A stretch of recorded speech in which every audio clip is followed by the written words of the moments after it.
السميع العليم من الشيطان الرجيم. بسم الله الرحمن الرحيم. وصلى الله على سيدنا ونبينا وحبيب قلوبنا وشفيع ذنوبنا عبد القاسم محمد وعلى آل الطيبين الطاهرين المعصومين. إن شاء الله za mu dora cikin suratul nur daga aya 55 insha Allah. wa'adallahu alladhina amanu minkum.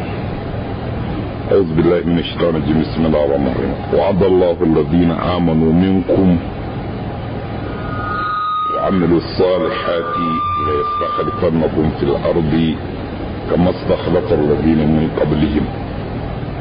وليمكنن لهم دينهم الذي ارتضى لهم وليبدلنهم من بعد خوفهم أمنا يعبدونني لا يشركون بي شيئا ومن كفر بعد ذلك فأولئك هم الفاسقون. Allah ya yi alkawari ga waɗanda suka imani daga cikinku suka ayyukan kirki zai halittar da su a ƙasa kamar yadda ya halittar da wanda suka gabace su, kuma zai makanar musu da addinin su da ya rije musu da shi, kuma zai musanya musu bayan tsoron su aminci, wato zai kawo musu aminci bayan tsoro. Wannan alkawari ya Allah ta'ala yi ma muminai, Allah ta'ala yi ma annabinsa Muhammad sallallahu alaihi wa sallam da wanda suka imani tare da shi, cewa bayan halin da suke ciki na tsoro a yanzu da rashin izza daukakan duniya tana tare da mushrikai, to Allah ta'ala zai baddala wannan yanayi, zai ba manzo da wanda suka imani da shi nasara, ya zama an gusar da wannan hali da suke a ciki na da, an koma cikin nizamin wani sabon yanayi. Wannan aya ana cewa kamar madaniya ce, dama ita kanta suran ma madaniya ce, wato a ce a madina ne lokacin da bayan an koro annabi kuma an biyo shi da yaƙe-yaƙe, an biyo shi da badar da uhud da sauransu, ana cikin koron wani hali ne al'amari zai kasance. An yi haddasa handak da nufin kudu lokaci su mushrikai suna sa rai cewa za su murkushe annabi da wanda suka imani da shi, ya zama sun kawar da addini, sun huta. in sun wannan shirin bai yi ba su wannan shirin, to da suka yi badar duk da ya kamata su san cewa wannan yin Allah ne, ba su sadu da ba, sai aka zo aka yi uhud, sai suka tsansa rai tunda uhud sun sami galaba, to saboda haka ma har suka wo gangamin handak, Allah ya tarwatsa azab dinsu, amma tsoro dai na nan. To sai gashi aya na albishir cewa karshen wannan faɗi tashi din, yau galaba na wannan, gobe galaba na wajen wa'ancan, to amma Allah ya yi ma mu'mine alkawarin akiba, ƙarshe su ne za su yi galaba, za a canza wannan hali yadda suke a wannan lokaci na cewa izza tana ga hannun kafirai, sannan kuma mu'mine suna cikin tsoron wani hali ne ke gabansu, da Allah nasara za su yi ko ba nasara su bi, shine ma'anan tsoro. Baka sani, baka san, baka da wani yaqini dangane da mustaqbal ya zai kasance. To sai Allah ta'ala ya alƙawari cewa to mustaqbal dinnan, aqiba dinnan na mu'mine insha Allah wallahi. To wannan kuma yana da cikin ba da labarin gaibu, alama ce ta annabcin wannan manzo, tunda yanzu ana ba da assurance ne na abin da zai auku kafin ma ya auku din. An ce abu kaza zai auku tabbas. Kaga wannan ba hasashe ne irin na masu hada alƙalu masu ce ga dukkan alamu kaza yana iya ba. Ko da ka sa alƙalu ma ka ce kaza yana iya dole ka sa mashi probability, ka ce kashi 90% akwai yiwuwar aukuwarsa, amma in wani abu ya faru yana iya zama bai yiwu ba. Ko da 99 ne ma probability din yana iya kuma wani abu ya zo ya hana yiwuwar shi. To amma wannan tabbas ne kawai tunda Allah ta'ala ya faɗa yanke. To wannan wadih ga lokacin da aya ta sauka ma'ananta yakan zama kamar hasken rana ga a lokacin da ta sauka aya ta sauka a cikin wani halin da mutane suke ciki sai ta ce musu kaza su to sun san wannan halin ko ba lura ba. Idan yanzu ana magana ko labarun duniya ake ko ana faɗan wani abin da ya faru ba sai an maka ɗauko maka kana ana faɗa za ka gane ana magana dangane da menene tunda a wannan lokacin kake. Saboda haka lokacin da wannan aya ta sauka tabbas alƙawari take mamumine ba wani abin da ya shiga duhu dangane da abin da take magana akai. Amma ka ɗauko wannan ayan ka duba tafsiri sai ka sha mamaki ra'ayoyin da mutane suka zuzzuba a tafsirorinsu suna fassara wannan aya. Wasu suka ce halittar wannan wai bai tabbata lokacin annabi ba, so lokacin halifancin su wani da wani, domin lokacin ne addini ya bazu ya kafa karfi a doron kasa, mulki ya kafa. Saboda kai ka ce wannan aya tana ba da labarin mulkin su wani da wani. To ga mai sha'awa yana iya bin hululun masu tafsiri ya ji mai suka cece, amma muna iya duba mu ce mai wai menene ma'anan istikhlaf, menene ma'anan tamki, menene ma'anan tabki, waɗanda suka fito da a cikin wannan aya. Menene ma'anan istikhlaf yana iya ma'ana sassauƙan ma'ana na cewa kuma ya gurbi, wa huwa allazi ja'alakum khala'ifa fil ard, shi yasa ku halifofi a ƙasa. In yasha yuzhibukum wa yastakhlif min ba'dikum qauman akharin kama in yasha yuzhibukum wa yastakhlif min ba'dikum kama ayin ta kwanta kama an sha'akum min zuriyati qaumin akharin. Dan yana cewa in ya ga dama yana tafi da ku ya sanya wasu a madadin ku kamar yadda kuma ya faru da ku daga zuriyan wasu ne. Ma'ana kaga idan kuka zauna a zamani ku halifan wanda suka wuce to ba laifi na bane jawo kamar yadda ya halittar da ku ya sa ku zuri'an wasu ne, kaga ma'ana kama an sha'akum ewa in ya sha yuzhibukum wa yastakhir min ba'dikum qauman akharin. Yana iya halittar da wasu kama an sha'akum min zuriyati qauman akharin, kamar yadda ya faru ku daga zuri'an wasu. Ma'ana ku yanzu da kuke dora a doron ƙasa ku halifofin wanda suka wuce,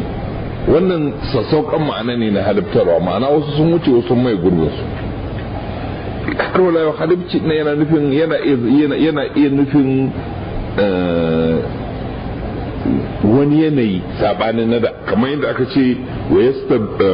wala yubaddilannahum min ba'dihi khawfihim amna. Kaga in ya zama halifan khawf ne, ba an sami sauyi ba. Da can ana cikin halin tsoro a sami aminci, kaga yanzu da can kuna cikin halin tsoro yanzu kun koma aminci, yanzu ya tafi tsoron ya tafi ke. To kuma har wala yau su sosai suka dauka wai mulki kamar mulki kafa mulki shine halifanci, kamar yadda ake ce ma wanda ke rike da mulki khalifa. Saboda haka so a wurin su wannan bai tabbata ba sai bayan annabi. Kai ka ce Allah ba Allah ne ya tabbatar da annabi ba, ko da muƙaddara mulki ne wani wasu na batun cewa ai zamanin wani ne mulki ya kai wuri kaza ya kai kauri ka saboda haka zamanin wa'annan mulkin waɗansu halifofi ne lokaci wannan ya haƙaƙo. Kai ka ce kafa daula shine istiklal, kafa mulki shine istiklal. In kafa daula shine istiklal a wannan ma'ana, to ana iya cewa ma da banu umayya da banu abbas su ma lokacin su an halittar ke ko da ma da wannan Usmaniyawa Turkawa su ma sai a ce duk an halittar ke. Mu a fahimtar mu wannan halittarwan ya auku lokacin annabi, don haka ne masu suka ce ardin nan Makka take nufi, ko da ma menene dai da can ba addini ki iko ba. Yanzu Allah ta'ala ya ba manzansa nasara abdawa azza junda wa hazama al-ahzab wa hada. saboda lokacin da ban mamaki a ce mutum yana magana yana shirin wannan aya ya nuna cewa wannan ya haƙaƙu ne ba lokacin annabi, lokacin annabi ne ya haƙaƙu. To kuma har wala yau akwai wani fassaran shi kuma da aka samu da ahlul bait suke batun cewa wannan haƙaƙuwan shi da ya faru na annabi irin shi ma zai sake haƙaƙuwa. Suka ce wannan ayan kuma tana maganar duka biyu, da haƙaƙuwansa lokacin annabi da haƙaƙuwansa lokacin da bayyanansa, wanda da bayyanansa ne komai zai kawo ƙarshe insha Allah za a sami faraci shine Imam Mahdi ajallallahu farajahu. Wannan kuma har wala bayan tabbatan addini a lokacin manzo Allah, wannan alƙawarin nana yaushe zai haƙaƙu, yaushe wannan alƙawarin zai sake haƙaƙuwa, yau sai lokacin Imam Mahdi. Amma wanda ya dauka cewa har mulki ne ya dauka cewa ya rudu da cewa mulkin banuwa ne wai shine halittar wanda ake nufi saboda mulki ya kama, sai mu ce in haka nan ne to yanzu me zaka ce kenan? Yanzu Allah ya halittar da America kenan, wayan ina yaushe mata alƙawari zai halittar da ko ka je kuma ya ce wa adallahu alladhina kafaru minkum da ya stakarifannahum bil ardh, sai ce to gaskiya ashe ma Allah ya mu'mine makafirai ma ka ga America yanzu ta kafa mulki tana ta takawa tana murje wanda ta ga dama. In wannan shine halacci shine tabbatan addini, ko ba lura ba, tabbatan addini so akai ma alƙawari al-mu'minu wa adallahu alladhina amanu minkum wa amilus salihati. Tunda kaje an ce al-iman wa amalus salih sune wa'anda suka waɗannan ne aka musu alƙawarin lalle ba kowa da kowa ba, saboda haka ba mulki ne. Mulkin duniya Allah yana ba da shi ga wanda yake so da wanda baya so, wannan ya zo a hadisi ne. Allah yana ba da dukiya ga wanda yake so da wanda baya so, yana ba da mulki ga wanda yake so da wanda baya so, amma baya ba da addini sai ga wanda yake so. To tambaya wani hadisi muke magana anan, hadisin mulkin duniya ko kafiri yana yin wani? In ka ɗauka shi ne hadisi. In hadisin addini ba wa Allah yake ba, yawwa ba kowa yake ba. So da ka wannan hadisin addini ne ba kafin mulkin duniya ba siyasan duniya ba ne, shi ne hadisi. Yanzu a zamanin bautan gunki ya zo ya kau, yanzu a koma musulunci, wannan ko ya haƙaƙa lokacin annabi. To yanzu ko ma wani irin yanayi ake ciki dai, abinda aka ba mu labarin zai auku ya auku kuma yana cikin alamomin annabcin manzo. Sannan kuma da fasarin ahlul bait har wala yau wannan alƙawari yana nan kuma har wala yau, ba ayan tana ba mu labari bane na abin da ya zo ya wuce, har wala yau tana mana wani alƙawarin wani sabon tabbatan addini a zamanin bayanan Imam Mahdi. To sannan Allah ta'ala bayan wannan alƙawarin da ya la yastakhlifannahum, hadda rantsuwa lam din ana yace mata lamu qasam, lam rantsuwa ne, hadda rantsuwa cewa sai ya tabbatar da su a ƙasa. Sannan wani makinan na lahum dinahum, ya tabbatar musu da addinin su, tamkin addini ya zama ya kafu darab shi ke iko. Allah zarka zaran wai da yarje mu wani yubaddilannahum, kuma zai musu musaya, canza musu halin da suke ciki, min bai da khawfi daga halin tsoron su amna ya zo halin aminci. To da sharadin mene ya abununa ni la yushrikuna bi shay'a. To kaga ashe halittarwa kaga ba na kowa da kowa bane, kaga ba mulki ne ba ko, kaga tabbatar addini ake nufi. Da sharaɗin ni kaɗai za su bautawa, ba su gwana komi da ni kowa da ni ba. wa man kafara ko komi wa man kafar ba'da zalika fa ulaika humul fasiqun wanda ya kafirce bayan wannan wadanda suka kafirce su ne fasikai ana batun cewa to kufur anan yana nufin menene tunda yake an san da kufur da fisk kufur ya fi tsarin don kufur yana nufin rashin imani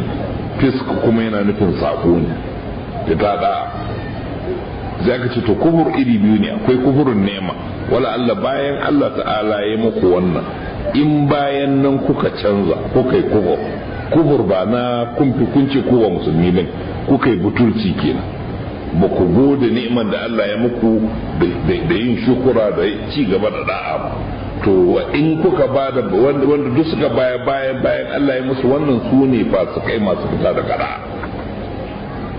to kaga wannan ko ba a gaya maka ba abin da yake nufi shine tabbatar addini zai tabbata lokacin wani lokacin annabi to bayan annabin din za a dore tiryan in ba za a dore tiryan me ma nan wa man kafara ba da zalika ko ulai ko mun fasiqun to inda aka ce fasiqun kaga fisk bai kai kufur karbi ba ai kaga wannan ma ya nuna maka kufur din ma'anan shi daban yana nufin a su wanda suka imani in bayan an tabbatar da su a doron ƙasa a lokacin annabi to bayan nan kuma wanda suka yi butulci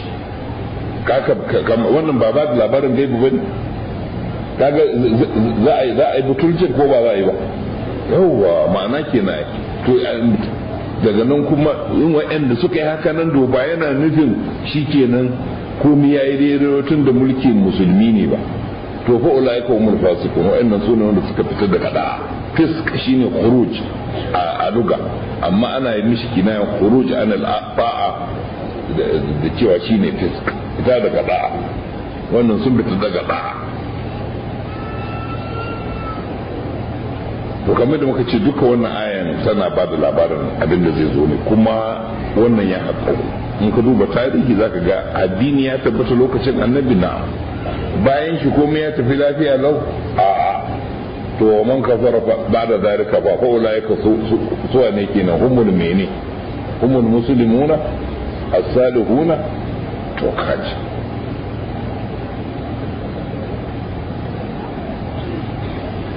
to sannan sai Allah ta'ala cewa qimus salata wa atuz zakata wa atiullaha wa atiur rasula wa atiur rasula la'allakum turhamun ku tsaye da sallah ku ba da zakka ku da'a ga manzon Allah ko za ku sami rahama wannan abin da ake bukata daga gare su kenan in ba manta ba lokacin da muke cikin suratul hajj har na ce a duba wannan wurin lokacin muna fassara wata aya kila tuna cikin suratul hajj ko a baya kaɗan haka a daidai ina ne ban ga wurin ba yawwa gashi nan a duba a aya 41 الذين إن مكناكم في الأرض أقاموا الصلاة وآتوا الزكاة وأمروا بالمعروف ونهوا عن المنكر ولله عاقبة الأمور wani lokacin da muke karanta wannan sai ce akwai aya ma da take kama da wannan a gaba a cikin suratul nur nan Allah ta'ala bayan daga farko magana inna udhina lil ladina yuqataluna bi annahum zulmun ba nan ba inna Allah yudafi anil ladina amanu inna Allah yudafi anil ladina amanu farkon magana kenan inna Allah la yuhibbu kulla khawanin kafur udhina lil ladina yuqataluna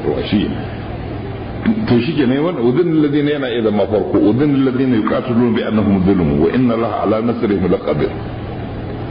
lokacin da wannan aya ta sauka tana ba da izini da ayyaki to sai Allah ya ce allazina ukhruju min diyarihim bighayri haqqin illa an yaqulu rabbuna Allah wanda aka ba su izinin su yaki wala la dafullahi an-nasa ba'dakum bi ba'din la qaddamat sami'u bi wa salatu wa masajid yuzkuru fiha ismu Allah kathira wala yansuranna Allah man yansuru inna Allah laqawiyyun aziz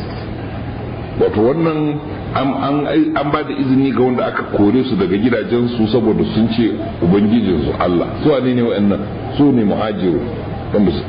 sannan kuma aka biyo su da yaki kuma ba a ba su izinin su mai da martani ba. To yanzu wannan aya ta ba su izini su mai da martani kuma ta musu alƙawarin nasara. To da wannan sharadi الذين إن مكناهم في الأرض أقاموا الصلاة وآتوا الزكاة وأمروا بالمعروف ونهوا عن المنكر. waɗannan da in mun tabbatar da su alladina in makkannahum fil ardi ko ba ku ji a wannan ayan ce wala yumakkinan lahum la yastaghfirunhum fil ardi kama khalaqa alladina min qablihim wala yumakkinan lahum dinahum alladhi irtadaru. har wala kana cewa makkana suwa ne aka markana a ƙasa kafin su, sai mu ce abin nufi shine annabawan da suka gabata, kamar yadda Allah ta'ala ya makkanar da wasu annabawa addininsu ya kafi darab daga cikin annabawan bani Isra'ila kamar Dawud da Suleiman, wanda Allah ta'ala ya tabbatar musu da addininsu ya zama shi ke da ƙarfi da izza. To irin wannan, amma da wannan sharadi waɗanda in muka makanar da su a ƙasa za su tsaye da sallah,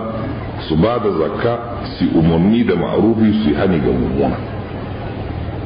Kun ga ya nuna makasudin makanar da mutum a ƙasa shine a tsaye da addini, tsaye da addini ba mulkin duniya ba. An samu Ibn Abbas ya ga Amirul Mu'minin yana ma takalminsa faci, yana ɗauki takalminsa, takalmin kirgin fatansa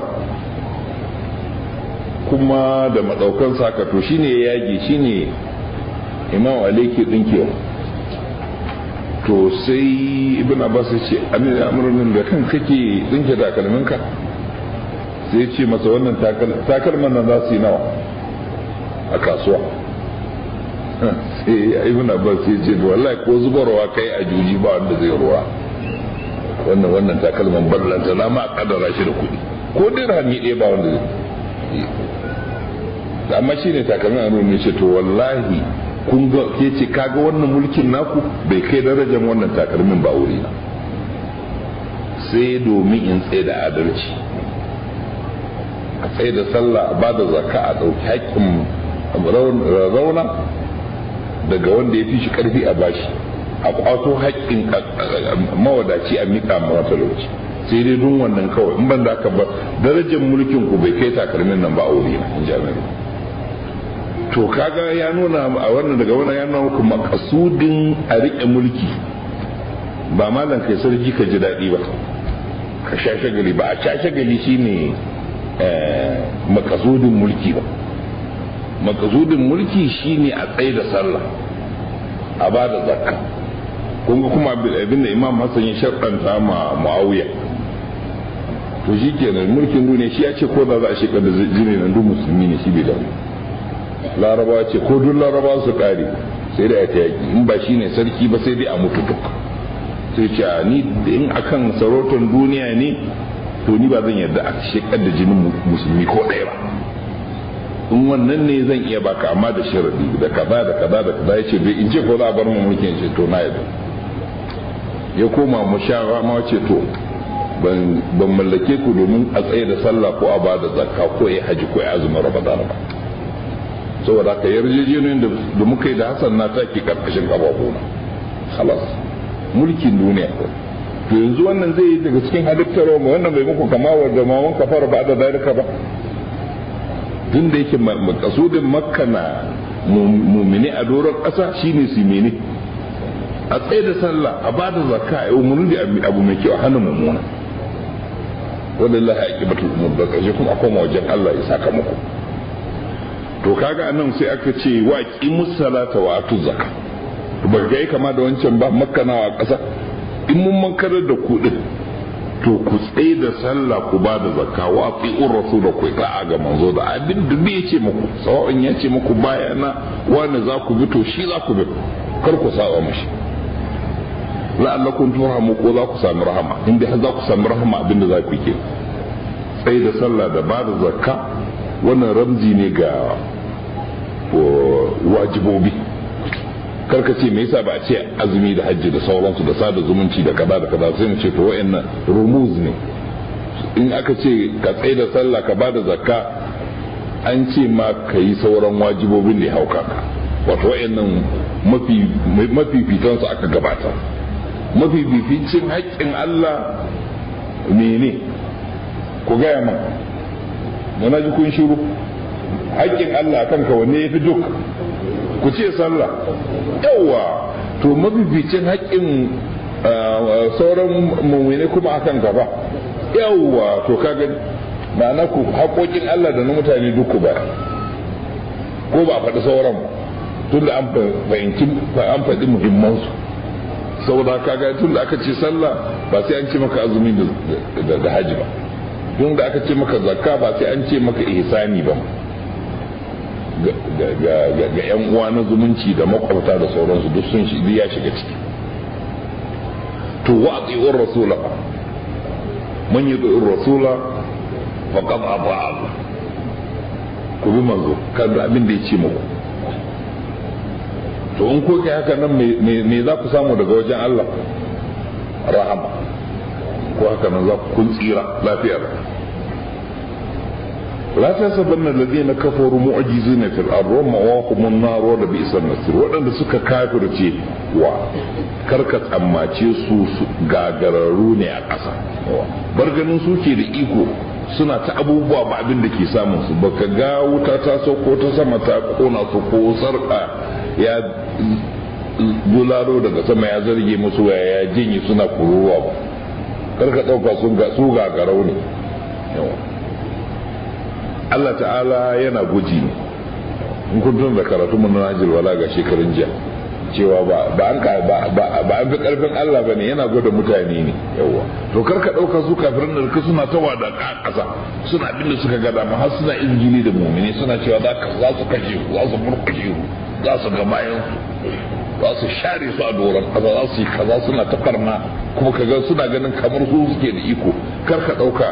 sun gagara Allah ne, ba sun gagara Allah ba, saboda shi Allah ta'ala baya ujila ne, baya ujila, saboda ya san ba za a tsere mishi ba.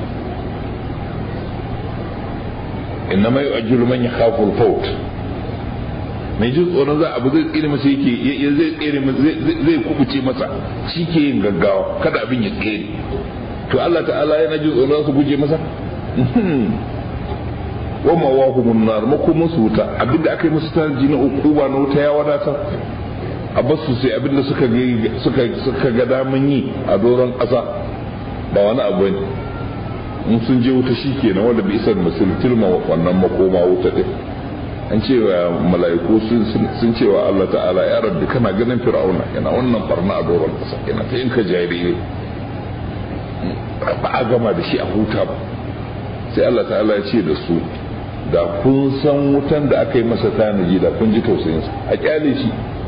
ya dan sha shagalinsa ya kanta kenan.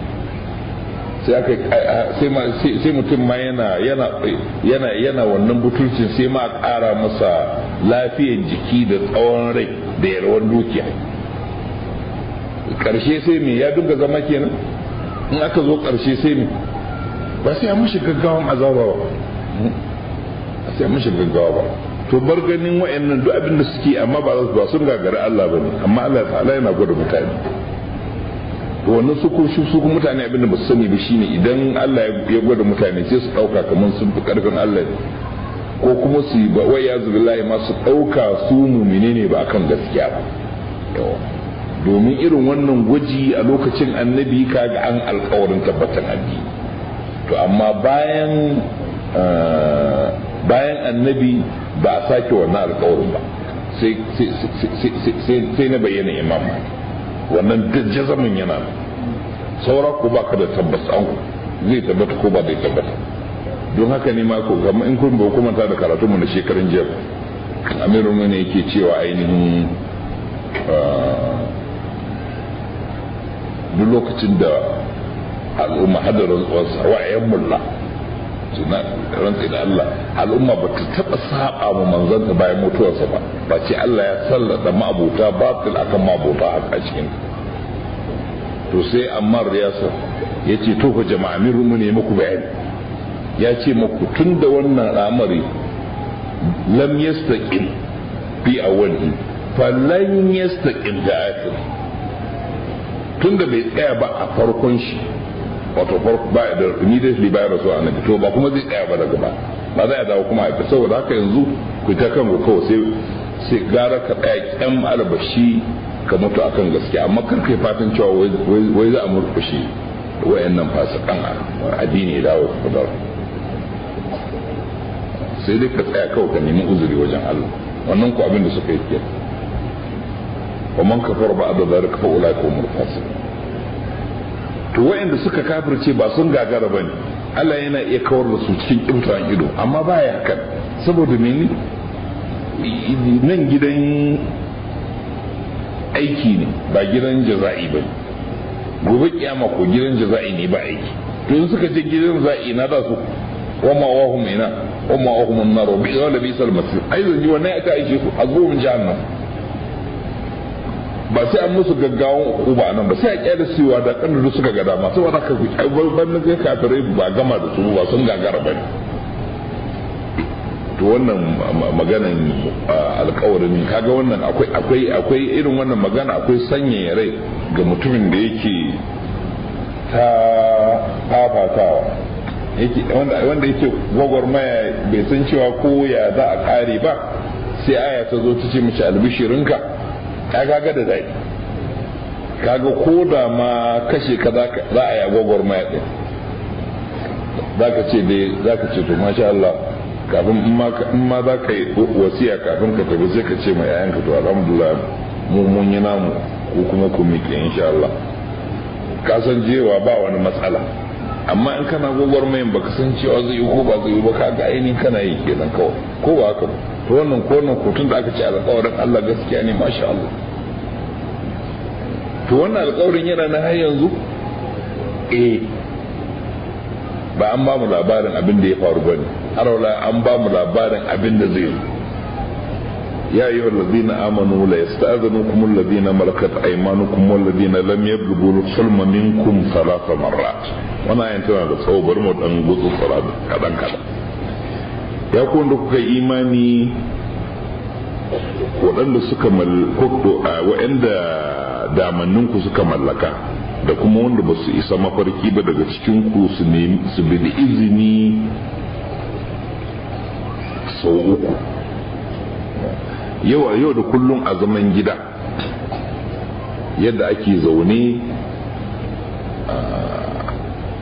a gida, idan ba ya zo, mun yi maganin izini a ayoyin baya can, ai magana akan cewa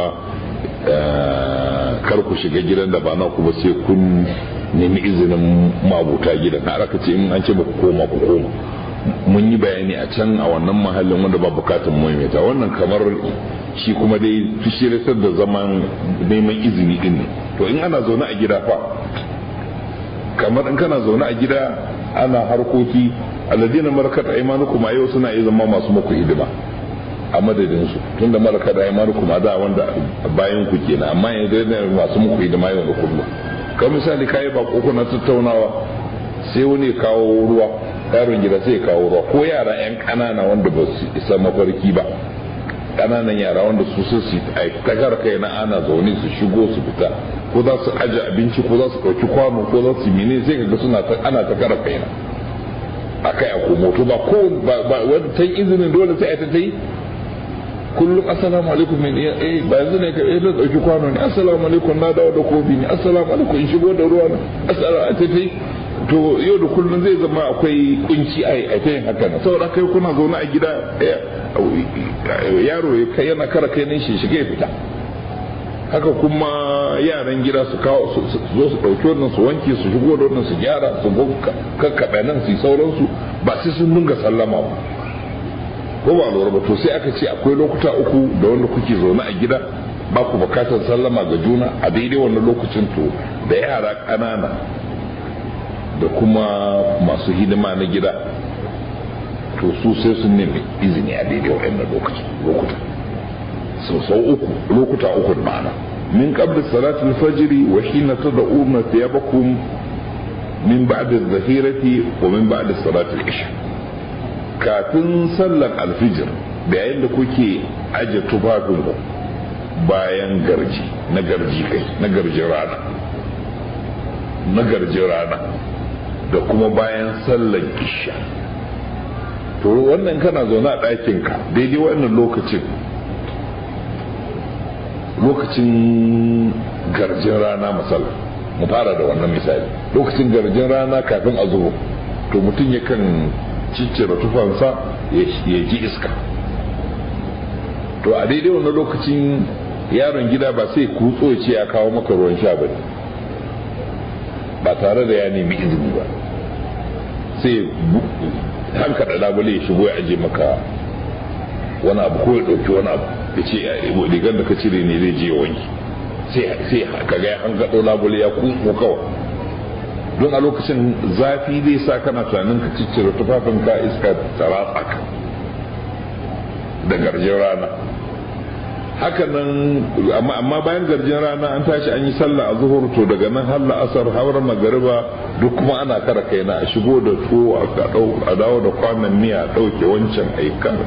ana ta kwaraniya kuma dai lokacin rigarka dai ana jikinka. To can kuma sai min ba da salatul isha, bayan sallan isha kuma to shikenan dare kuma ya shigo, yanzu kuma lokacin da ba za a shigo maka ba sai da izini kenan. Yanzu ainihin kana tunanin cewa yaron gida wanda bai isa mafarki ba da yaron gida dan gida kai yaro karami na gida ko kuma mai hidima na gida, yawa to zai wannan bayan sallah za su mai gida ya kwanta ko wannan ma'anan masu hidimomin nan yana nufin irin maza ga maza, mata ga mata. Don mata ma suna da masu musu hidima ba su shiga musu kodo lokaci a daidai wannan bayan sallah ba su shiga haka kuma. To sai kuma kafin sallan alfijir, to ma'ana tun daga bayan isha din nan har kafin sallan alfijir. Gab da sallan alfijir an tattashi ana shirye-shiryen da a fito sallah, shi ma mutum yana nan cikin ya saki jikinsa. To kaga ba da salatul fajr fa ana ta kara kaina ko ba lura ba har garjin rana. To bayan garjin rana ko bayan an yi azuhur ba ana ta kara kaina har isha. To kaga wa'in lokuta uku da gab da sallan alfijir da lokacin garjin rana da bayan sallan isha, wannan tarbiyya ce na mazauna wanda suke zaune a gida tare, wanda ba su bukatan kodo lokaci sai sun nemi izini ga shiga. Can an riga an ba da bayanin cewa in ba koyo zo zai shiga gida ya bayana kutsa kai bane. To wannan kuma ana tarbiyyantar da wanda suke zaune a gida daya, wanda suka shiga mai juna ba tare da sun nemi izini ba. To a wayannan lokutan a nemi izini har da yaro. Salatu auratin lakum, lokutan al'aura sakin wato lokacin da kuke kuna sakin jiki tsaraikin ku ku damu da ko ku sa su tuma kan mutum yana sai ajijje tukun sai dan wanda ba aka rasa ba, in ya ga dama ya zauna daga shi sai kabbai yana ganin ba wanda zai shigo masa ko ya saki jiki yadda ya so. Wayannan lokuta guda uku lokaci ne da dama baka tunanin wanda zai shigo maka. Laisa alaikum wala alaihim junahum ba'dahum, to ba laifi gare ku saki jiki, kuma ba laifi gare su yara kanana da kuma yaran gida masu hidima su kuma su shigo in ba a wayannan lokutan ba. Tawafuna alaikum ba'dukum min ba'd, masu shiga majun tawafi shine na kai da komowa, kuna musu kai kuna juna kai da komo a shiga fita har da harkoki zai zama akwai kunci duk lokacin da zaka yi wani abu kai ta ce assalamu alaikum ana zaune a waje a gida daya ko ba lura ba zai wahala. Shi yasa aka ce to daidai wani lokaci kuma dai ba bukatan sai an nemi izini din, saboda ana kara kai na ne da juna tsakanin yaran gida ƙanana 'ya'yan gida da kuma masu hidima. Ana ta kara kaina. To in ban da waɗannan lokutan, sauran lokuta kam lalle kamar bayan la'asar ana zaune lalle ana sakin jiki saboda abin ba ana cire sutura ba ne, sai kowa ne ta kaiwa da koma, wannan ya ɗauki wannan da rige ka shigo da wannan abu haka bayan sallan su bayi mai yiwa a zo a ɗauki wasu kwanoni a ɗauki a wanke wannan ajiyana wannan kasar ana ta sai ko ba su daidai wannan lokacin. Wannan kun ga tarbiyya a gida ma, a gida yadda za a zauna a cikin gida ake mana, kuma wannan da nassin alkur'ani. kun san yanzu za ka ji wa su shirye a gidajen rediyo, uwar gida barka da rana, mai gida barka da warhaka, filin matasa, sai wai ana ma mutane tarbiyya. Me za ka ce dangane da matashin nan da sai ya fito bai fi tsari a gida ba sai fito na tsura a waje, kai wannan bai dace matashi ya haka. Me za ka faɗi daga magidantan nan da ba su yi karin kumallo ba sai ya tsaya ya sai masara yana gwagwaya baina jama'atin, an ce mashi assalamu alaikum ya sa a aljiwansa, ya ce kai bai kamata ba gini jiye wannan aiki ba. To ba a nan tarbiyya take ba, tarbiyya a alkur'ani da hadisi ne. Dubi sunna malai da ta koyar da kai komi, domin da alkur'ani har ya da cewa wani kila kuma farji'u, wannan ma ba a bar shi ba ko ba lura ba. Sannan kuma hadisi bai rage komi ba, biye bayani. To a nan tarbiyya take. A daina ma mutane tarbiyya da cewa wannan wai bai dace da matashi ba ko magidanci ko uwar gida tana dan rage cefa ne, tana wasu wannan bai dace da ɗabi'an uwar gida tana irin wannan aiki. Ba shine tarbiyya ba, tarbiyya shine alqur'ani da sunna ko ba lura ba, su ne tarbiyya. Har wala kuma ku dai muna ma yaran ku tarbiyya da tarbiyyan al'ada, cewa wannan mu ba mu gada ba a gidanmu, wannan za ka ɓata mana sunan gidanmu, ba haka muke ba. A tarbiyya suka ce wannan ba haka Allah yake so, annabi ya hana wannan. Yawwa ba mu yin haka na a gidanmu, za ka ɓata mana, mu kabilan mu ba haka ake, ko mu garin mu ba a yin haka. Ko kuma a ba yaro tsoro da kyanwa, ce gado na ga kyanwa, ba mishi miyawa ya ji tsoro. Duk ba tarbiyya bane wannan, ko ba zo tarbiyya ita ce ka nuna mutum ga yadda ka'ida yake. To akwai wannan tarbiyya cikin alkur'ani, akwai a cikin sunna, tarbiyya kenan ma. Kadhalika yubayyinu Allahu lakumul ayat, hakan Allah ke bayyana muku ayoyi, san ka yadda za ku rayu. Kaga hadda ilmomin ku na yau da kullum a cikin gidanku sai da aka zo ana muku bayanin ga yadda ake. To waɗansu abubuwa da dama da yake an daɗe a cikinsu a musulunci sai sun zama jiki, amma in ka shiga cikin ɗabi'ar cikin waɗanda suke su ba musulmi za ka ga abubuwa iri-iri, za ka ga miyagun abubuwa iri-iri. har yanzu zancen nan da muke ciki, ko na sanar ana baku labarin wani shugaban ƙasa, babban ƙasa cikin ƙasashe, da kuma wani firaministan wata babban ƙasa, kawai ya kutsa ya je gan shi zigirgir, kuma sai ce ai ba ma abin da zai koya mishi, ba abin da ya dame su. To tarbiyyan kafirai kenan, wannan tarbiyyan addini ne. kun ga wannan yana cikin babin kunya ne da kai da ba za a shi yi wa mutum bagtatan a zo a gan shi tsirara ba. Hatta yaran gida kanana wanda ba su yi sama farki ba ce su zo su ga mai babansu ba. Tarbiyyar wa'in za ka ta safe zigirgir, har yanzu wannan muna ji mai mukan ji labarin lokaci haka nan, har yanzu suna wa'annan abubuwa. Wasu za ka ga al'adun da yake nuna yanzu ana zaune ya mutsa ne a cikin ƙasa, wani sai ka ga ya bayyana tsiraici, in kai magana ya ce maka akwai mata ne a nan, rotun da maza ne shi kenan, in kuma mata ne to akwai namiji ne a nan shi kenan ba abin da yanzu. To su hadda namiji na abinci za ka ga akwai wanda yake ban labarin irin wannan, shi ya gani da gingari yawa kawai sai mai gida ya taso girgir ya je ɗauko abin goge baki yana goge bakin shi, abubuwa na karawa rabe daga ayansa ƙanana suna kallo, wai ba komi duk a gida da yake.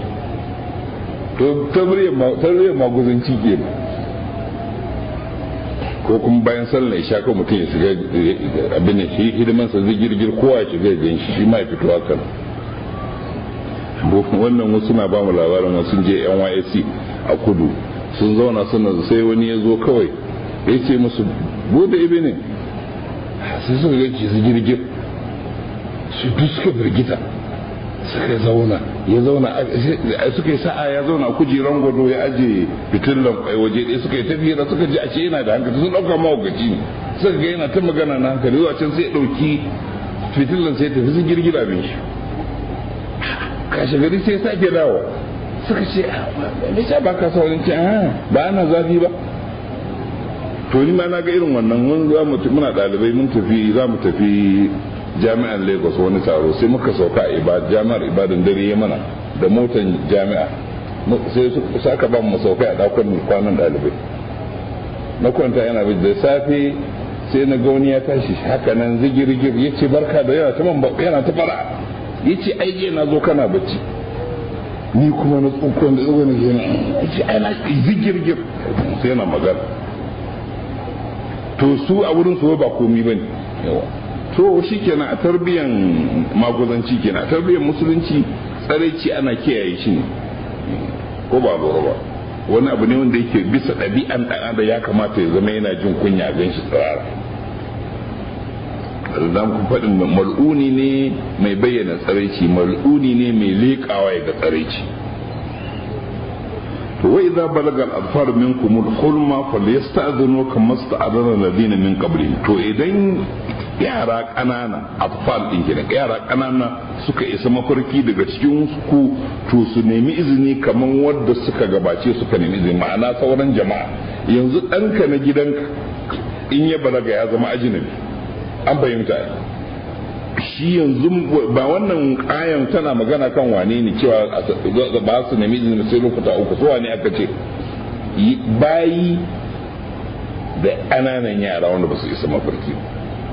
na ce bayi muna iya subata su da masu hidimomi a yanzu yawa, to su ne wanda suna kara kaina suna maka hidimomi da kuma yara ƙanana, su ne aka ce su uku dinnan su ma kansu shiga.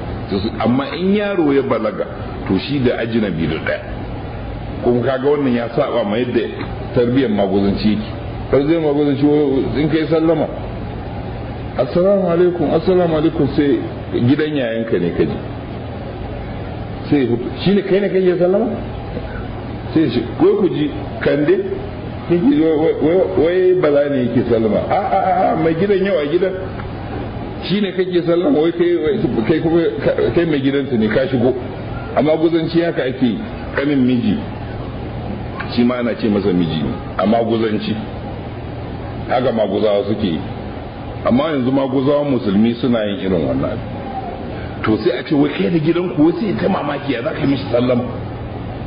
ko nuri ka ce shiga mana ai menene ga alhali ba mutane suke ciki ba muharraman ka bane, wai ka shigo mai sa kai sallama. To ba ka bane, hatta in ka je wajen mahaifinka ko mahaifiyarka kai baligi ne to sai ka yi sallama, ba ce kutsawa za ka yi. waɗanda sun suka in yara ƙanana suka isa mafarki falyastazinu kama sta'adana alladhina min qablihim, wato su ne ar-rijal al-kibar na min al-aba'id wal aqarib, manya maza na nesa da na kusa. yawa to duk za su nemi izini ne, za ka shiga ma babanka ba sai ka kotsa ba, ko za ka shiga mahaifiyarka ba sai ka kotsa ba, kai baligi dole da kai da ajinabi da daya. wannan magana da muke na dawafuna alaikum mun ce yara kanana ne da bayi masu hidima a gida. kazalika yubayyinu lahu lakum ayati, ya ka Allah ki bayyana muku ayoyinsa, hukumce gashi ai kaza a barka ba ai ba, wallahu alimun hakim. to Allah fa masani ne kuma gwani ne. yawa ko da Allah ko ga Allah ya muku wannan ya tsora shi ne bisa shi ya halice ku, ya san kuma abin da zai amfani ku da abin da zai cutar da ku, shi yasa ya tsatsara muku wannan ba wai batun ya kamata bane ko ba lura ba. ka san bayan wayansu mutane ba an dan da ana sai a ga abu kaza bai dace ba, ko kuma a al'ada ta ce wannan abu kazan yana da kyau wannan bai da kyau, to wannan bai haka nan bane. wannan wanda ya halicce ku ne, wanda ya san ku, ya san kuma abin da zai cutar da ku, ya san abin da zai amfanar da ku, shine yake muku wannan bayani. saboda ka wannan ayoyi yanzu da wannan hukumce da kake ji na ayoyin Allah, to idan suka yi karo da al'ada waye a gaba, ayoyin Allah ko al'adu na gargajiya? sai a kawar da al'adu. yanzu ka lura al'adun mutane duk bai san da wannan ba, zaka mutane sosai in kai musu sallama sun ce kana sallama mai kai da gidan ko sai ka kutsa kai kawai ka danna ci kai dan gida ne, kun ba ruwan su ko da za su yi magana da mutum tsakanin labule sai ka kan mutum ya yaya labulen ya ce a kowan ku mutanen gidan na ciki sai su leko da kansa ko wani ma in an kulla kofa ma sai je ta windo ma ya leka cikin ɗakin kana bacci ne ko shi abokinka ne sai danno kawai dan karo ciki kawai mishi. To idan al'ada haka ne ake yi to shi addini ba haka ya koyar ba, sai mu tarbiyyantu da tarbiyyar addini. Yanzu kaɗan kake ganin irin wannan tarbiyya a tsakankanin musulmi. In ka ga ana kikiya sai ga an zo to ana boye menene ko ana kumbai ko da wani abin da ake boyewa ne, ko kuma ce ai ba ya son zumunci, ka je gida wai ba za a shiga ba. Mun sha magana dangane da mu da yake mutane mun san al'adar mutane su sukan kutsa daki ne kai tsaye kawai kuwa mu sai ga mutum bayan isha din nan cikin tsakiyar ɗakin da ka gani sai wara sai mu kulle kofa sai ka ga ko mutum ya danna sai ya ba su nan ne a gidan, a ce suna nan kwankwasa da wani irin gida ne wani irin ɗaki ne na kulla, in ba ka kulle ba ne a yi tsakar ɗakin za ka ga mutum. sai dai kuma in kuma kai mashi magana za ku yi baɗa ne ka walakanta shi duk ban sani ba ko ba a karanta mu mutane ne yau da kullum a wuraren tafsiri ko akan maimakon tafsiri akan ta surutu ne na siyasa ana bambadanci. Amma me zai sa waɗannan mutane abubuwa ya zama mutane ba su fitar da shi ba tun shekara da shekaru. Ɗabi'an mutane yanzu kawai su kawai maguzanci kawai kun yi ko kutsa maka lokacin da ya gana bayan isha kana tsammanin mutane sun zo suna neman izini kutsawa suke ballan haka da garjin rana shi ma kutsawa za ka kawai mutum ya dannu. Ni wannan ya faru da ni ma ainihin na ɗan tokar kofa haka ana zafi kuwa na kunna fanka kawai ne tun kudu kofan gaba ɗaya na tsamin shaɗar sai ne dan murmushi na kokonta na ce ne murmushi na cewa ne barka da zuwa to zan in na ce mishi mai yasa ya shigo na walakanta shi ne za mu yi faɗa ne ba na son zumunci ke sai hakuri. In kuma ka kuskure ka ce mishi a cikin alkurani ya ce to ka mai shi an ne ke kana koya mashi alkurani shi ne ya yi.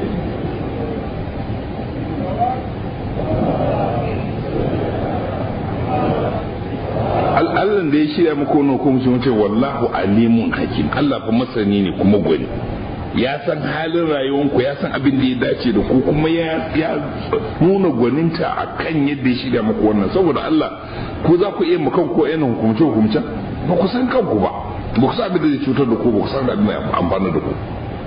Kaka Allah ta'ala bai kyale ku sai kun sha wahala ku ci wuya ku dubba ku san in mafita ba, to sai ka muku mafita ga ayar da za ake zama yau da kullum.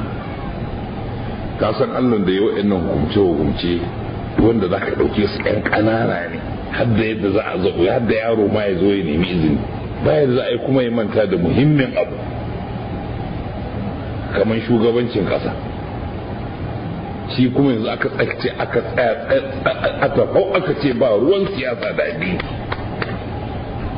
Shi Allah ba ruwan shi yana ga maka da za ka zauna cikin gidanka ne kawai. Yadda kuma za a yi tafiyar da unguwa ko ƙauye ko gari ko ƙasa ba ruwan shi. Haba duk abin da za ku yi a rayuwanku duk shi ne Allah ya muku bayani a kowane fage.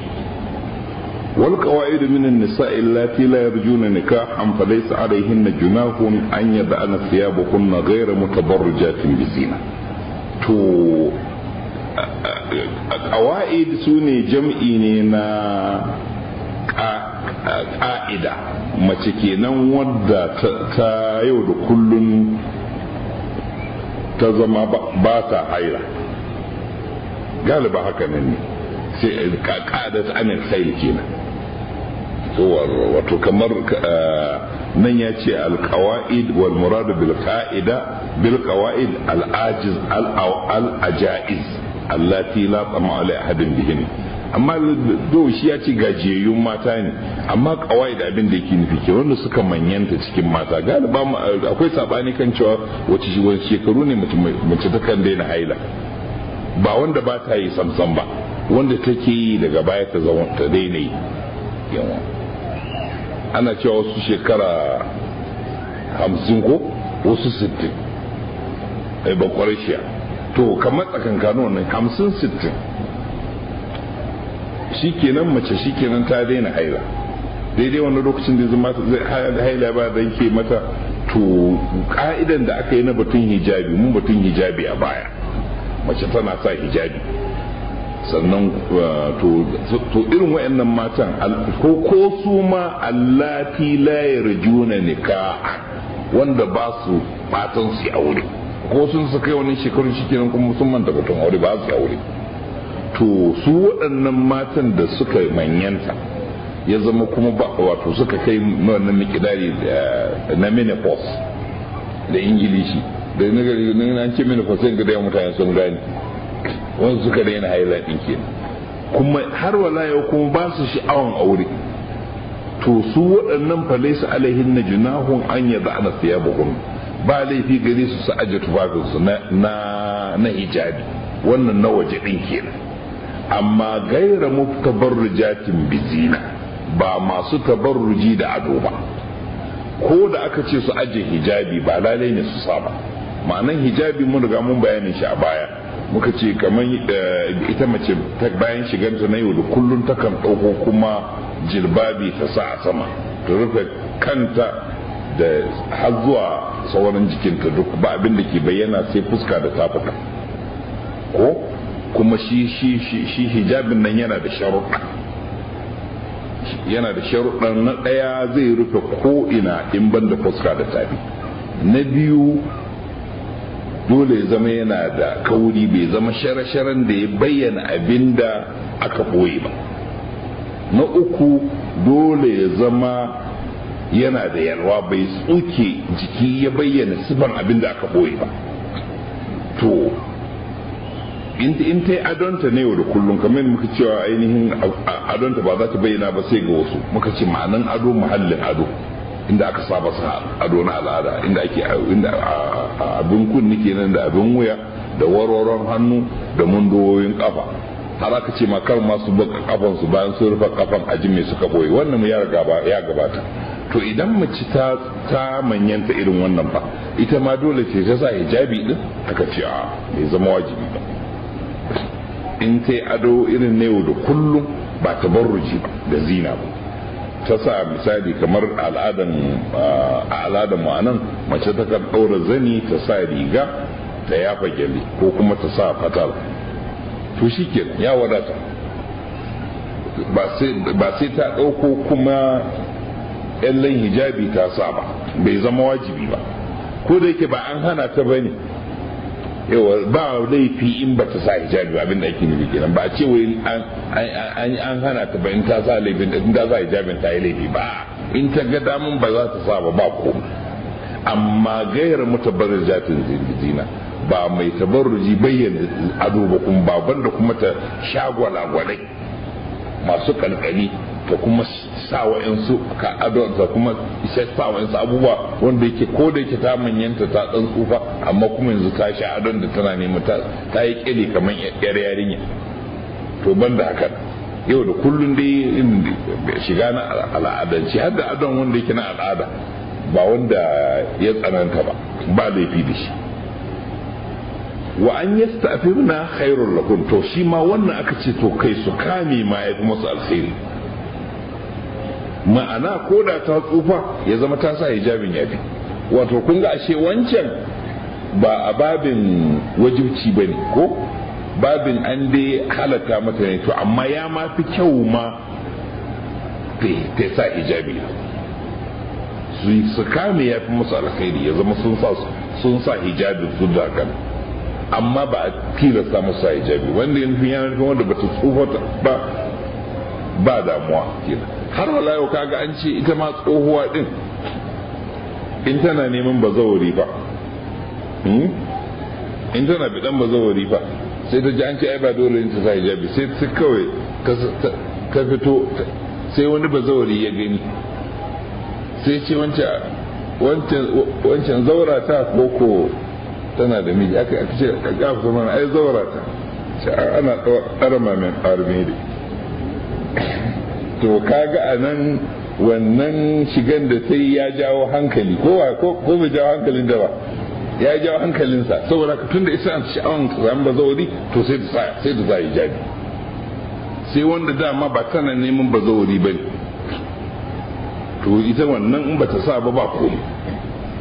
wallahu sami'un alim Allah kuma fa ku sani mai ji ne masani ya ji yana ji abin da kuke faɗa kuma ya san halin da kuke ciki wato kenan ko da wata za ta baki da cewa ai ba dole ne ta sa hijabi ba sai ta ta kiran sawa amma da nufin jawo hankalin bazawai to ba a sani ba wanda ya sa dokan ya san nufinta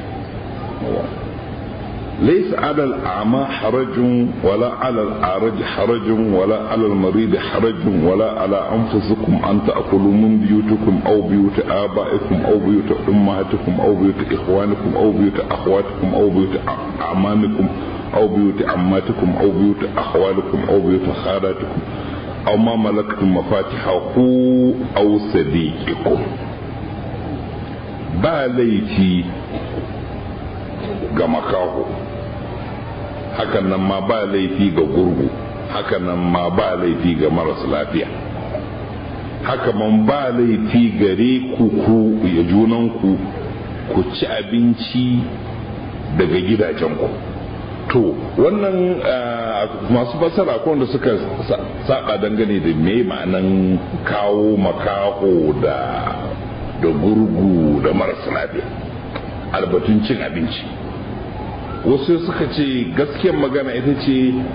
laisa alal ama harajun wala alal harajun wala alal marid harajun wata magana ce ta daban a wani babi na daban to sai kuma aka sake kawo magana akan cin abinci aka ce wala ala anfusukum ma'ana laisa ala anfusukum harajun tunda an kawo maganar haraj a farko an ta'akulu suka ce sabon magana ma'ana wancan maganan farko tana maganin jihadi ne wannan faɗin wa'insu ba'adin malamai ne suka ce wannan ta farko magana ma'ana ba laifi ga makaho ko gurgu ko maras lafiya in bai je jihadi ba saboda da yawan sukan ga cewa ina ma da suna da lafiya da su aka jihadi aka ce ai ba laifi a kawo to kaga wannan wata magana ce daban sai kuma aka ce wala haraja ala anfusina an kawo laysa ala amma harajin to sai kuma ba sai an sake maimaita maganan ba sai aka ce suka ce sabon magana ne wala ala anfusikum harajin kenan laysa ala anfusikum harajin kenan an ta'kulu mun bi to suka ce kuma wannan da ya zuwa gaba na ci batun cin abinci to wala ala wannan wata fasara ce wasu fasara sun ce a duk maganar cin abinci din ba batun jihadi bane amma wannan yana ta'alluki da al'adun mutane an saba akan zauna a ci abinci tare a gidaje ko kuma in an je gidan mutum yakan je gidan mutum ya ci abinci mutane suka haɗu su ci abinci adata kuma wani lokaci kakan je gidan wani ma baya nan ka ci abinci a gida yadda al'adan ku ta nuna ya ana magana dangane da yadda al'adun sai ke zaune suka saba ke to sai aka ce to wasu sukan ga kamar cin abincin makaho cin abinci tare da makaho ko gurgu ko maras lafiya kamar bai dace ba in ma ta fuskacin suna kyaman a ce sun ci abinci da wa'annan ko kuma suna ganin kamar sun kware su tun da shi cin abinci din idan makaho ne sai dan abin dai da ya je daidai gabansa zai dauka kila masu ido su kware shi wajen su dauke wuraren da suka ga ya dan fi ban sha'awa su dan dauke shi ko sai ya laluba haka gurgu kuma kila hannunsa ba ya kaiwa sosai ko kuma marasa lafiya shi ba zai ci yadda ya kamata ba sai a kware shi sai suna ganin laifi ko kuma ta fuskacin akwai wani camfi tare da su mutane ganin cewa su ba su ci abinci tare da wayannan ba to sai aka ce ba laifi kaga duk maganan ababin cin abinci ne to bari mu fassara shi ababin cin abinci din tun da yana ba'idi ne a ce ana maganan jihadi ba a kawo maganan jihadin ba sai kuma a zo ana maganan cin abinci abin da ya fi kama shine lalle maganan cin abinci ne yawa to aka ce menene wala ala anfusun ko ga kanku an ta'kulu min biyutikum ku ci daga gidajen ku ci abinci kenan. ma'ana kanku a nan ku kanku a gidajenku tsakaninku da matanku da 'ya'yanku, domin idan da mutum da matarsa da ɗansa duk yana iya cewa mu kanmu, ko da shi da ɗansa yana iya cewa an fusan, saboda su shi ne ma'anan an fusan, wato koyi junanku ko junanku a gidanku ba laifi ku ci daga cikin gidajenku. Wato idan kuna zaune a gidajen kuna iya cin abinci, kuna da wannan kuma yana ta'alliki da to har wala magana mai dan tsawo dangane da batun cin abincin nan. Ana nufin wasu har da magana cewa wai idan tunda an ce la ta'kulu amwalakum bainakum bil batil, kar ku ci dukiyoyinku da batil, to idan misali wasu sukan dinga kalailace abu, kaji ana cewa ainihin har ma idan kamar wani ko al'adar mutane ne suka rika faɗin haka nan, ko ta yi kuma irin malaman da ba su yi karatu ba suka rika wa'azin turmi su rika faɗin haka, wai idan mace tana niƙa ma in mijinta ma wai ya mutu ko niƙan take sai a share wannan ya zama gado ba wanda zai ci. Saboda haka su kan tsananta akan cewa ko ka je gidan wani ka ga wani dan alewa ko wani dan goro an aji, to dalle ba za ka ci ba sai da izini, saboda an ce la taqulu amwalakum bainakum bil batil, da kuma irin wannan cewa kar ku ci dukiyar wani ba tare, sai sukan tsananta irin wannan. To sai aya ta sauka tana ce muku a cin abinci kam ne yau da kullun tsakaninku da junanku ba wani damu. Akwai abinci iri-iri, akwai abinci a iri-iri, akwai wanda suke adatar mutane ba su damu ba, amma wannan al'ada take sa mishi mikidari. Yawa al'ada take sa mishi mikidari duk lokaci na canzawa. Ni a sani na ina yaro karami na san wasu abubuwan da yanzu aka yi za a yi rigim. Na san cewa an ka zo ka ce mu ka sami ko lokacin mahaifin mu a gona muna kanana wanda ta ce barka ku dake ai je na zo na yanki kubewa na miya ce ai na ga shedan kafan ka Allah kala zumunci. Idan kana son ka yanki kubewa zaka je gona ne kawai ka yanki na miya, kuma haka nan zaka kare tumu zaka kariya ne kawai sai ya ce ga wani mai kyau can, kuma lalle muna fadama ainihin ma mutum yana iya zuwa mana aiki ya kare da ke sha, har ma yana iya dan diba ya kai ma yara. Haka mangwaro ma sai dan kakkaba ya dan zuba dan karamin kwando ya kai mai yara, sai ka ce ala ƙara zumunci. Ban ce ka je ka yi yanzu ba ko alwara ba, a wannan lokacin lalle ba wanda ya damu, saboda al'adar mutane ya riga ya gabata cewa su ba su ɗauke shi a bakin komai ba. Don lalle muna ƙanana a ana zunɗan wanda yake zagayawa yana zuwa kasuwan Sabon Gari yana sai da tumatir, ce wallahi tumatir yake so abin kunya, wallahi abin miya kai kaje kana sayarwa. To ainihin kawai wannan zaka shiga gonan mai gona ne ka ɗibi na miya kawai ka tafi. To idan ya zama bisa al'adar mutane sukan shiga gidan juna, idan ka dan sami dan wani abin tabawa haka ba sai ka ce mu mai gida wannan ana iya tabawa ba, sai ka dan taba kawai. In al'ada ta gabata haka aka saba yi ko ba lura ba. Ina gaya muku al'ada don karka ce ainihin alkurani an ce gaje ka cinye tuwon gidan mutane, gaje ka ci alkurani ya ce maka shi ma an ya dora akan yadda kuka saba hidimomin ku na yau da kullum ko ba lura ba. To dacin mutane sukan ga haraj akan su ci abinci, la'alla ko tare inda a ci abinci tare da gani an kwaro wani, ko kuma la'alla mutum ya ga abinci a gidan wani ci, sai aka ce ba laifi a gidanku a tsakanin mata da miji da yaya ku ci abinci a gidajenku. To haka a gidajenku yanzu kana gidanku ka dawo kana jin yunwa, gidanku ne bari ce gidanka ne, ka dawo ka sami dan abin tabawa an aje, kai ne mai gida misali, za ka iya ci to in kai dan gidan ne ba za ka iya ci? to in uwar gida ce ba ta dawo ita kuma ta sami mai gida ya dan tafa wani abu za ta iya ci? na shine abin nufi, shine an bazuku. to in ko wayansu gidaje ne kuma sai aka bayyana ka san da Allah ta'ala ke bayani san ka wannan gidan ku kenan ka san ba laifi ko to sai aka ce au buyutu abaiku ko gidan iyayenku gidan babanka mahaifinka au buyutu ummahatukum ko gidajen uwayenku mata ka je wajen gidan dakin mahaifiyarka masalan ko dakin babanka au buyutu ikhwanukum ko gidajen yan uwanku ma'anan dan uwa shine wanda kuke uba daya ko uwa daya ko uwa daya uba daya au buyutu akhwatukum ko gidan yan uwanku wannan maza wannan mata au buyutu amamukum ko gidan ammominku ammi shine dan uwan uba au buyutu ammatukum ko gidan gogonninku gogo ita ce yar uwan uba au buyutu akhwalukum ko gidan kawunnanku kawo shine dan uwan uwa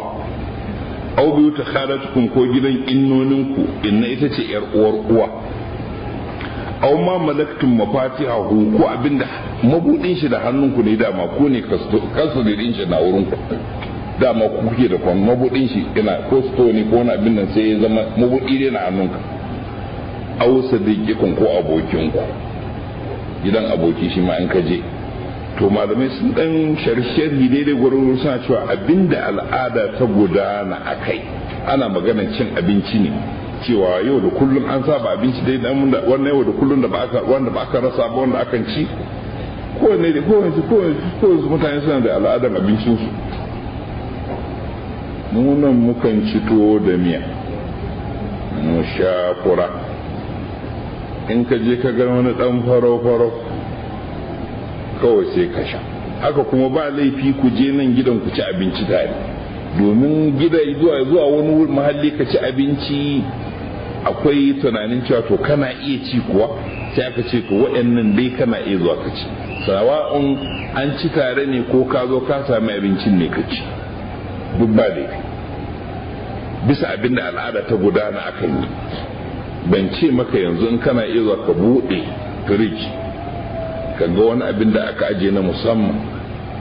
ka ɗauko shi kai maganinsa kai mirsisi da idanu ka ci alkurani ne ci ana yin haka nan yawwa ko ka shiga kicin ka laluba wani abu ka ɗauko ka yi mukawama ka gama da shi ka ci ainihin ci ana yin haka nan abin nufi yau da kullun cin abinci kukan samu kunci wajen cin abinci a wasu mahalloli ko tare ko a rarrabe aka ce ba laifi da wannan ko al'ada akwai wuraren da suka mutum ya kan ji ba zai je ci abinci ba sai a wayan wurare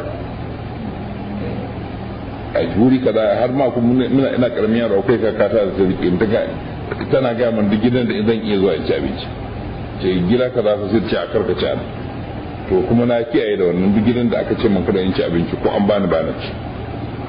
to al'adar mutane sun ci ayi nan ba nan wuri ko kana iya ci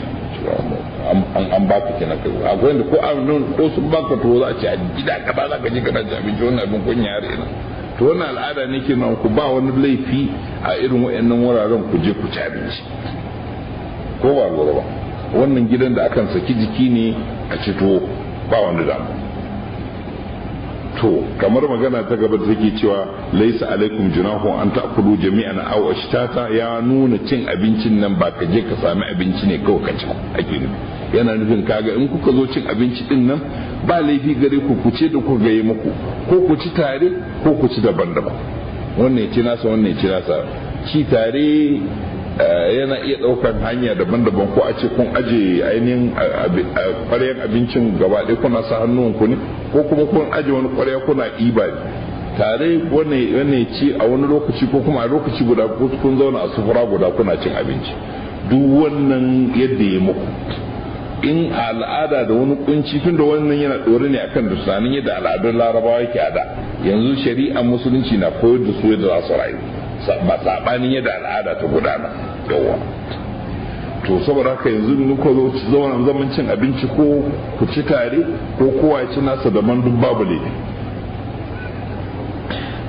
fa idza dakhaltum buyutan fasallimu ala anfusikum tahiyatan min indillahi mubarakatan tayyiba. Idan kuka shiga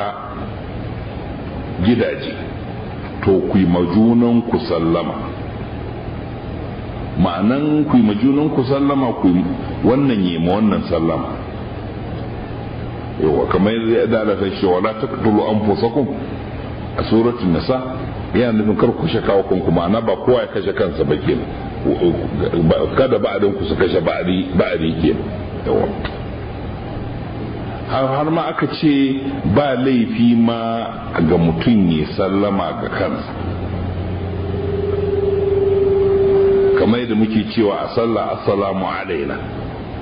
wa ala ibadillahi salih. ana cewa babu laifi in ka shiga wuri ko da ɗakin ka ne ka buɗe ka shiga, to ba laifi kai sallama, saboda ko ba komi muna itikadin cewa akwai wasu bayan Allah a ɗakin, ko da ba ka ganin su sai ka ce assalamu alaina wa ala ibadillahi salih, ko kuma assalamu alaikum, kana rayawan cewa akwai mala'iku a wurin sai kai sallama. amma abin da kin fi ba laifi gare ku ku sallama ga junan ku in kun shiga gidajen ku, wato kamar ka shiga gidan dan uwanka ba sai ka shiga ka ce dan uwanka, sai ka ce assalamu alaikum, ce wa alaikum assalam, don yaɗa sallama muhimmin abu ne. kazalika yubayyinu Allahu lakum al-ayati la'allakum taqilun, haka Allah ke bayyana muku ayoyi ko za ku hankalta. na so a ce mun ƙara surar nan ko mu yi a gujen gaske ne, ba wani bayani kawai sai mun ƙare, ina jin haka ba mu yi, bari mu danna a guje daga nan zuwa minti biyar su mun tashi. إنما المؤمنون الذين آمنوا بالله ورسوله وإذا كانوا معه على أمر جامع لم يذهبوا حتى يستأذنوا. مؤمني ma'ana mu'minai na hakika wanda suka yi iltizami da ka'ida na mu'minan kirki kenan, kamar yadda muke cewa a karatun mu dajin wannan na Nahjul Balaga ne, laysa bi muslimin laysa al-muslimu bil kha'in, yawa bi ha'inin idza tumina wala al-kadhib idza nataqa, wala to muka ce abin mun ba yana nufin shi wanda bai wannan ba sunan shi kafiri, yana abin da yake nufi shine bai dabi'antu da dabi'an musulmi ba. abin nufi a nan shi ma shine kan mumini wanda ya dabi'antu da sifa ta koyarwan addini shine waɗannan da suka yi imani da manzonsa, in kuma suna tare da manzo sallallahu alaihi wa sallam akan wani abin da suke tare akai, an haɗu ana wani abu kamar ba a gari ne yana gidansa ba masala, a an fita ne an je wuri ko an haɗu ne ana ta'alimi, kamar an fita an je wani gu ana wani aiki a tare, to idan mutum zai fita ba sai ya sulale ya tafiyarsa tunda ana yin wani abu ne, kaga zai ce na wani ba ganci ba, alhali tare ake wannan. to su irin wannan da ana ko kaga mutu tarbiya ta in kuna tare ba sai ka sulale ne a neme ka rasa ba, in kuna tare akan wani abu to zuwa nan ba idan kanu mahu ala amrin jami'in lam yadhhabu hatta yasta'dhinu, ba su tafi sai sun nemi izinin sa. kamar an taru ana wani abu kamar aikin tare, ko kamar mukaddara ana ginin masallaci, to sai wani da lura za ta sa wani zai tashi, mai zai sai ji shi da Allah ina jin tsugunawa, sai a ce to sai ta,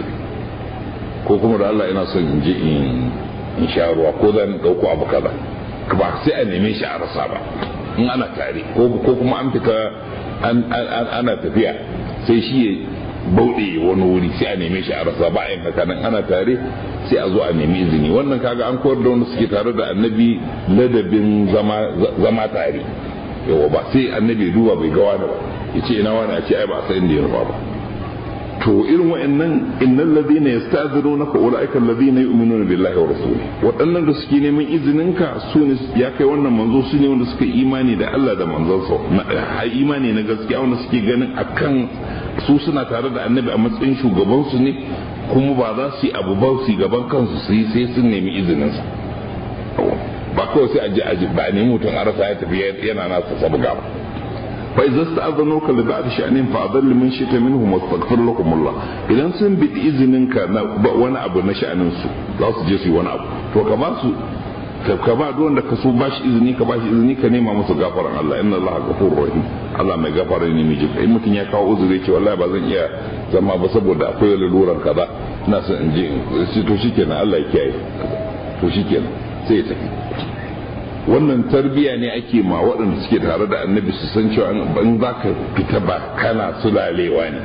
sadar ba gan ka ba ka bace wannan ɗabi'an munafikai ne sannan ce la taj'alu du'a ar-rasul bainakum ka du'a ba'dukum ba'da wannan kuma wani tarbiya har wala da aka tabbatar da wanda suke tare da annabi cewa kar ku sanya kiran annabi kamar da kuke kiran juna in za ku kira juna idan abokinka ka ce bara sale sai ya ce in kuma guzawa ne to in a musulunci karka kwantsama ma annabi kira irin haka nan ka kira shi da sunansa gatsar yawa na mutum a tarbiyyar mutane irin da suka kawai kwantsama mutum kira haka nan kawai kira shi haka to sun rika yin haka nan kawai zai mutum ya zo kira manzo Allah da wannan sunansa sosai wanda an faɗa sai jikin ka ansa sai ka kawai sai ya kwan wani sai faɗa da gatsar kawai amma shi manzo Allah sai ya ansa musu sai ce labbaik to amma sai yin ake tarbiyyar su kar ka zo ka ce mu manzo Allah ka kira shi da sunan shi gatsar sai ka kira shi da ladabi kar ka zo ka ce mishi wane da sunansa gatsar ba ladabi bane wannan sai ka ce masa ya rasulullah cikin ladabi kar ka zama kamar yadda kuke kiran junanku haka ba ku kira annabi kada ya'lamu alladhina yatasalladuna kada ya'lamu Allahu alladhina yatasalladuna minkum wa ba Allah ya san wanda suke sadadadab su ɓace suna katanga da wasu liwaza kamar suna kariya da wasu ana tare kamar annabi yana magana su kuma suna son su fice kun ba su annabi ya gansu to sai mutum ya tashi sai ya dan matsa bayan wani ya dan tsaya wannan ya zama shi liwaz ya kare shi sai dan daga gaba sai dan je bayan wannan yana kallon ko annabi ya ganshi sai haka in ya ga bai ganshi ba sai koma bayan wannan sai har ya bi ta wajen kofa kyan sai ya fice abinci ba ganshi ba to Allah ya san wa'anda suke yin hakan wanda sai dai a ce ina wani a ce ai ya sulale ya tasallalu ba sulalewa ne na bahaushe ba dai amma yayi kama ya tasallalu ya kama da suna sulalewa amma tasallul shine mutum ya sadada ba ganshi ba ya fice liwaz kuma ya garkuwa da wasu ya fita ta bayan wasu ba a gan shi ba ka ganye miki ana kallon shi yana fita an san ya fice aiko to amma ya tsaya bayan wani da ya dora ba a gan shi ba sai ya tafi to Allah ya san wanda suke wannan fala yahdharu alladhina yukhalifuna an amrihi an tusibahum fitnatun aw yusibahum adhabun alim to masu saba ma umarninsa wane kenan manzo Allah to fa su ji tsoron kada fitina ta same su ko kuma azaba mai radadi ta yi ka ɗauka wannan ɗan ƙaramin abu ne ko ba lura ba ka ɗauka ai wannan ai ba wani abu ne din muna zarar da nan kan tafi kawai ba zan ce mishi komai ba ko kuma in maimakon in nemi izini kila kuma zai ce to bai yarda in tafi ba yadda ka bari in sulale kawai bai ganda ba ka ɗauka wani abu sassauƙan abu ne to saba manzon Allah ko da a al'amarin da kake ganin karami ne na rayuwa ba ya ce maka kaza haramun ne sai ka yi ba ko kaza wajibi ne ka ƙi ba a'a ko da ma ana zaune ne ka kaza abin ka bai sani ba ya zama ya ce masu bukatar izini su tambaye ni kar mutum ya tafi ban sani ba ka ɗauka wannan su safa mu ne ka so lani saba ma annabi ko da ɗan ƙaramin abu ne to wannan yana iya zama sakamakonsa shine kamun Allah ko nan fitina ta zo wata rana ana bukatan kai da'a a babban abu ka ƙi saboda ka yi ƙya ƙarami ko kuma azaba gobe kiyama Allah ya sauki ala inna lillahi ma fi samawati wal ard a saurara abinda ke samai da ƙasa duka na Allah ne shi halitta shi ke kayansa ne shi ke gudanarwa ba lahul halq wa lakum al-amru bane lahul halq wal amr yawa shi ke da iko kan komi. ina masu da'awan addini daban duniya daban harkan duniya daban har da ma muhimman abubuwa kaga ana ga muku yan kananan abubuwa to ina ga muhimman su kadi alamu ma antum alai ya sami da kuke akai wa yawmi yurja'un ilayhi fa yunabbi'uhum bima amilu ran da a komar da su zuwa gare shi zai ba su labarin da abin da suka aikata ya alamu kha'inatul a'yun wa ma tufi sudur wallahu bi kulli shay'in alim Allah masanin komai ne ma'ana ka ko da ganin wannan abin da ake cewa yanzu ka sani cewa abu karami ko babba a abin da ake ce maka yi ko bari to kar ka dauke shi da wasa duk abin da kaji Allah ta'ala yana faɗi ina hadda irin wa'ancan batun cin abinci dinnan da batun neman izinin yara dinnan da sauransu dinnan to fa ba wasa ne ake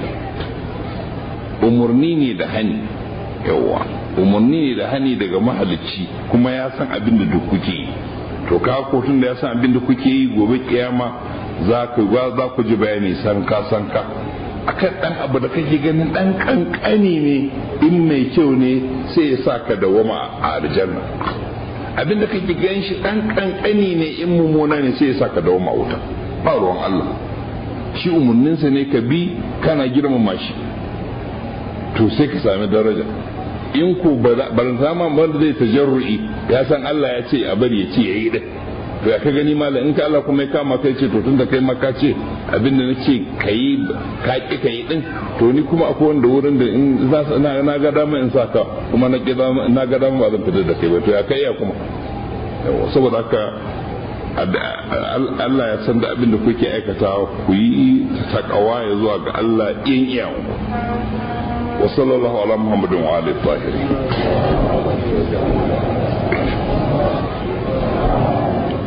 Allah ka gane da mu abin da muke karanta ka shirye da mu da shiryen da ke ciki ka ba mu ikon aikata rabbana atina fid dunya hasana wa fil akhirati hasana wa qina adhaban nar rabbana taqabbal warhamna وثبت أقدامنا وثبت بدتنا وأصلح ذات بيننا وألف بين قلوبنا واهدنا سبل السلام ونجنا من الظلمات إلى النور الفاحش ما ظهر منها وما بطن وبارك لنا في أسمائنا وأبصارنا وقلوبنا وأزواجنا وذرياتنا